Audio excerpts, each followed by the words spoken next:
Salam hörmətli abituriyentlər, Azərbaycanda burjua islahatları haqqında danışacağıq.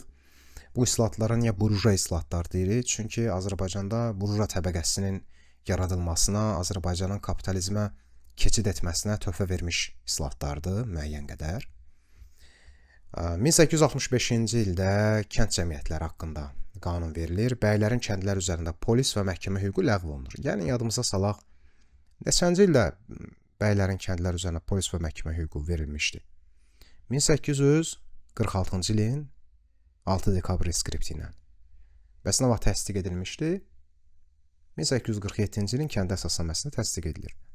Bu 65-ci ilə qədər belə davam edir. 1865-ci il kənd cəmiyyətləri haqqında əsasnamə ilə bu hüquqları ləğv olunur, polis məhkəmə hüquqları bəylərin.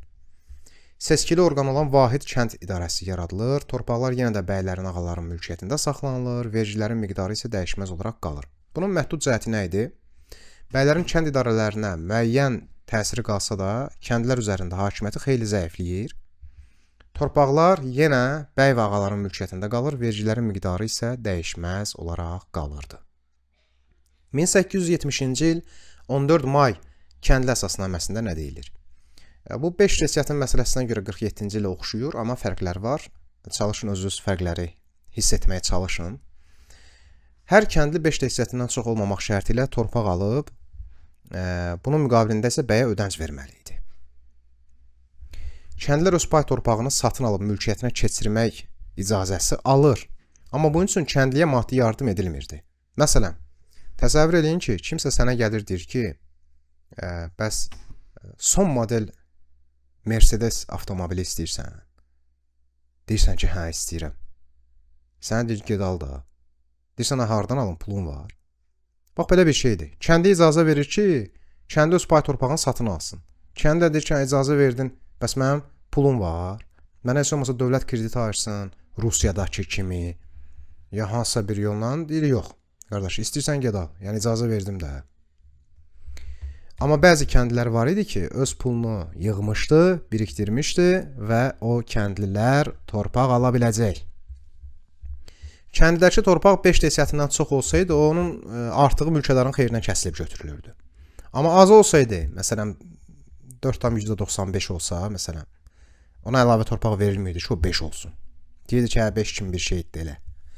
Biyar ləğv edilir, pul vergisi ilə əvəz olunur. Bu çox əhəmiyyətli bir şeydir. Kəndli məhsulun onda birini malcəhət kimi torpaq sahibinə verməli idi. Nəticədə varlı kəndlilər, yəni qolçomaqlar yaranır. Varlı kəndlilər, qolçomaqlar təbəqəsi yaranır. Necə? Kəndiyə icazə verildi ki, sən torpağı öz mülkiyyətinə keçirə bilərsən. Tək-tük kəndlilər var ki, hər kənddə bir nəfər ya 2 nəfər. Bəzi kəndlər var idi, o kənddə elə adam yox idi. Çıxarır yastığın altından pullarını, paçka-paçka. Ki, yığdığın pullar budur. Gedir torpaq alır. Olur qolçomaq. Qolçomaq varlı kəndlidir. Yerdə qalan digər kəndlilər isə müvəqqəti mükəlləfiyyətli vəziyyətdə qaldılar. Yəni onlar, niyə müvəqqəti mükəlləfiyyət deyirik? Yəni onlar, belə deyək, torpaq sahibi olana qədər hələ ki, kəndlinin daşıdığı mükəlləfiyyətləri yerinə yetirməli idilər. Ona görə biz buna deyirik, müvəqqəti mükəlləfiyyətli vəziyyətdə qaldılar. Bir qismi qolçomaq oldu, bir qismi isə müvəqqəti mükəlləfiyyətli vəziyyətdə qaldı. Lakin kəndlilər rəsmi olaraq feodal asılılığından çıxmış oldu, rəsmi olaraq. Torpaq alqı-satqı obyektinə çevrildi. Məsələn, 46-cı ilin 6 dekabr reskriptində deyilir ki, torpaq yalnız feodallara satıla bilər, bağışlana bilər. Amma məsələn, 70-ci ilin 14 mayında biz gördük ki, kəndi də artıq torpaq sahibi ola bilərdi. Buna baxmayaraq, kənd əhalisinin sosial narazılığı artır, az torpaqlı və torpaqsız kəndlərin sayı sürətlə artmağa başlayır. 1866-da məhkəmə islahatı görürük. Silki məhkəmələr ləğv edilir. Silki məhkəmələr nədir? Hər təbəqənin öz məhkəməsi idi. Məsələn, aşağı təbəqə onlar üçün ayrı məhkəmə idi. Yuxarı təbəqə onlar ayrı məhkəmədə mühakimə olunurdu. Bunu ləğv elədilər. Hamı üçün ümumi məhkəmələr yaradılır.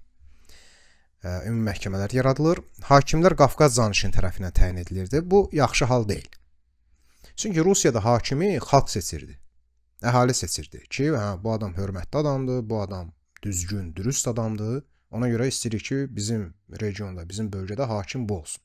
Amma bizdə Qafqazın canişini seçirdi.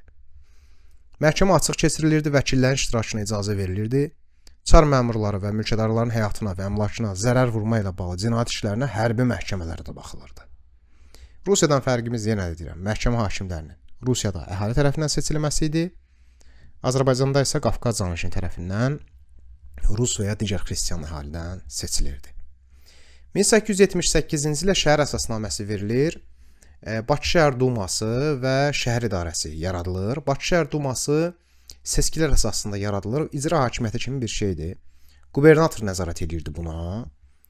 Bütün işlər rus dilində aparılırdı. Bura seçkilər Rusiyada qəbul edilən şəhər özünü idarə etməsinin təşkili haqqında əsasnamədə olduğu kimi yalnız 25 yaşına çatmış, şəhərdə yaşayan, rüsum, vergi ödəyən və müəyyən əmlaka sahib olan kişilər burada iştirak edə bilirdi. Şəhər idarəsi isə Bakı şəhər dumasına tabe və onun icra edici orqanı idi. Yəni Bakı şəhər dumasında qərarlar hazırlanır, şəhər idarəsi isə onu həyata keçirir.